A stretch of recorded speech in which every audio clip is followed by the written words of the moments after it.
In order to fully understand the story of the scrolls, we must understand the context of the age in which they were made. We must go back to the very beginning.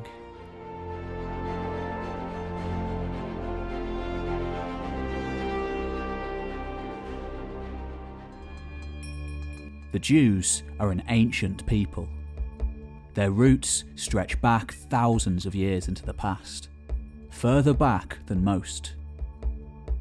Though very little actual historical evidence exists for the Exodus from Egypt and other such ancient stories, a good deal of information from the Old Testament is at least partially historical, perhaps best exemplified by the rediscovery of the Hittite Empire in the 1800s, long thought to have been nothing but a biblical fantasy.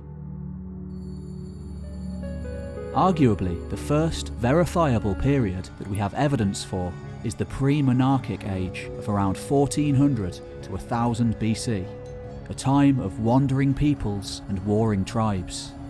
This is the age of Abraham and Joseph. By around 1000 BC, a unified Jewish state was born, ruled over by King David, of David and Goliath fame, and then by his son Solomon, famous for the immense wealth of his mines, though no evidence has been found for these, and for the building of the first Jewish temple, said to have been a splendid and magnificent building. The Kingdom of Judea then enters a period of division between two kingdoms, along with a series of wars against outside invaders, such as the Neo-Assyrian Empire, until finally, in 586 BC, the holy city of Jerusalem was destroyed by the Neo-Babylonian Empire. The first temple razed to the ground. Thus began the Babylonian exile. Though this was to be relatively short-lived, in 538 BC, a new power arose.